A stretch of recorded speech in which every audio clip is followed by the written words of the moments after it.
Class 10th। आज जो है प्रकाश परावर्तन तथा अपवर्तन में हम जो है बात करेंगे गोलीय दर्पण की। तो बच्चों, मैंने आपको कल गोलीय दर्पण बताए थे। गोलीय दर्पण किसे कहते हैं? गोलीय दर्पण जिनके की ऐसे दर्पण जिनके पृष्ठ गोलीय होते हैं उन्हें हम गोलीय दर्पण कहते हैं। और गोलीय दर्पण दो प्रकार के बताए थे, अवतल दर्पण और उत्तल दर्पण। ठीक है, अवतल दर्पण किसे कहते हैं? अवतल दर्पण जिसका कि आपका परावर्तक पृष्ठ अंदर की ओर धंसा रहता है, उसे हम कहते हैं अवतल दर्पण। देखिए, यहाँ से जो है किरण आएगी और यहाँ से परावर्तित हो गई, तो यानी कि इसका परावर्तक पृष्ठ क्या है? अंदर की ओर धंसा है, जिसे हम क्या कह रहे हैं? ये क्या है? ये है आपका अवतल दर्पण।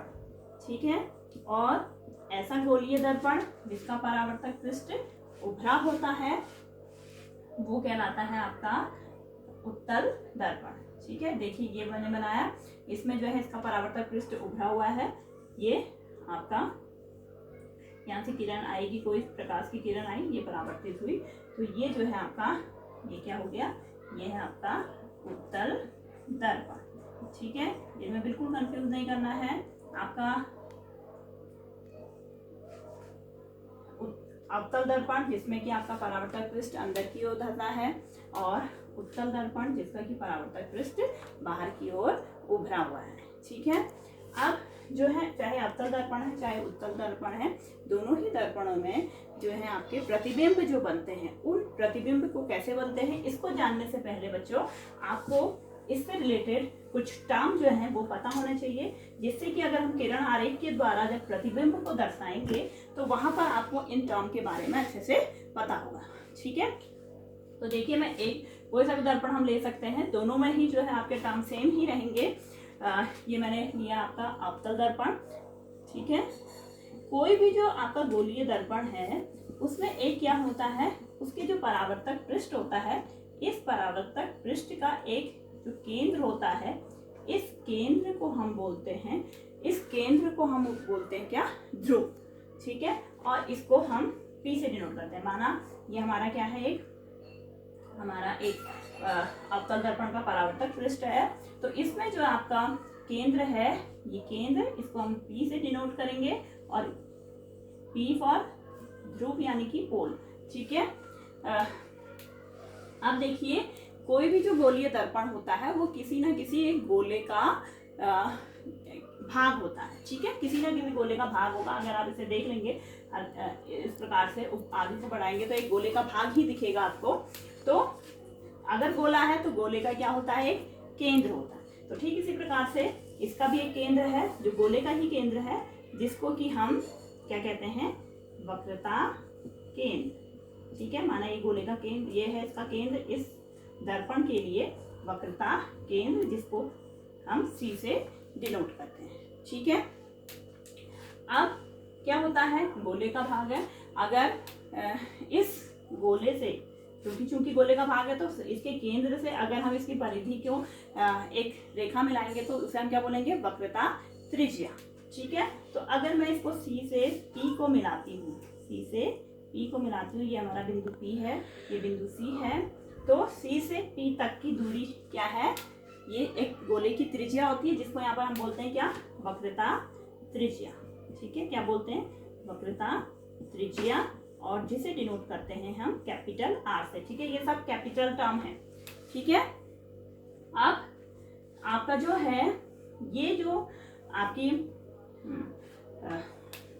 आपकी वक्रता त्रिज्या है, इस वक्रता त्रिज्या से, यानी कि अगर हम C से P तक के बीच में एक रेखा जो हम खींचते हैं, जो कि वक्रता त्रिज्या भी है, वो कहलाती है। C से P के बीच में अगर हम कोई रेखा खींचते हैं तो वो रेखा जो कहलाती है, वो रेखा होती है क्या? मुख्य अक्ष। तो असल में जो ये C P के बीच की जो दूरी है, ये असल में क्या है? ये मुख्य अक्ष है, और यही क्या है? ये वक्रता त्रिज्या है। लेकिन आप यहाँ से भी खींचेंगे तो भी वो क्या होगी? वो भी वक्रता त्रिज्या ही होती है। ठीक है, तो ये कुछ टर्म है जो आपको पता होना चाहिए। P ध्रुव, C वक्रता केंद्र, R वक्रता त्रिज्या। ठीक है, अब देखिए क्या होता है, यही टर्म जो है आपके उत्तल दर्पण में भी होंगे। ठीक है, लेकिन उत्तल दर्पण देखिए आपका चूंकि ये उभरा हुआ होता है, तो देखिए इस गोले का केंद्र तो यहाँ पर को आएगा, क्योंकि ये गोले को अगर हम आगे को बढ़ाएंगे तो गोला का केंद्र इधर को आएगा। अगर हम इस गोले को बढ़ाएंगे, ये आपका क्या है, ये आपका उत्तल दर्पण है, ठीक है। तो इस उत्तल दर्पण में जो आपका गोला है उसका केंद्र इधर को आएगा, तो यहाँ पर सी किधर को होगा, यहाँ पर, ठीक है। पी तो यहाँ पर ही होगा, ये पी होगा, लेकिन सी इस तरफ को होगा, ठीक है। और आपका जो है पी से सी के बीच में दूरी यहाँ पर आएगी, वो आएगी क्या, वक्रता त्रिज्या, ठीक है, जो आर है। और इसी को अगर हम आगे को बढ़ाएंगे तो उसमें हम क्या कहेंगे, मुख्य अक्ष, ठीक है। अब देखिए इसमें भी और आपको समझना है कि क्या होता है। देखिए माना ये आपका, देखिए ये उत्तल, ये अवतल दर्पण है। इस अवतल दर्पण में एक क्या हुआ आपका, देखिए ये मुख्य अक्ष है, ये सी हो गया, ये बिंदु पी हो गया। अब क्या हुआ कि आपका किरण आरेख आ रही है, ठीक है बच्चों। देखिए इसको ध्यान से देखिए कि माना एक किरण पुंज, एक किरण को नहीं देख रहे हैं हम, यहाँ पर देख रहे हैं किरण पुंज को, यानी बहुत सारी किरण जो है एक आ रही हैं। आपको मैंने बताया था कि आपकी जो है माना कि ये पैरेलल जो आ रही है, ठीक है। अब क्या होगा, किसके पैरेलल आ रही है, मुख्य अक्ष के पैरेलल आ रही है। ये सीपी वाली ये चीज, ये क्या है आपका मुख्य अक्ष है, ठीक है। अब क्या है, क्योंकि ये किरण जो है आपकी आई, ये भी एक किरण समझ लीजिए, यहाँ से आई, और क्या हुआ कि ये सभी क्या होंगी, परावर्तन होंगी, ठीक है। परावर्तन होने के बाद क्या होगा, परावर्तन के वही नियम फॉलो करेंगी जो मैंने आपको कल बताए थे, सेम वो नियम यहाँ पर भी लगेंगे। तो ये माना ये सब जो है यहाँ से आपकी परावर्तित हुई, ठीक है। तो आप देखेंगे कि ये जो किरण आरेख है ये इस प्रकार से परावर्तित हुई हैं कि यहाँ पर एक बिंदु पर ये जो है अभिकेंद्रित हो गई है, ठीक है।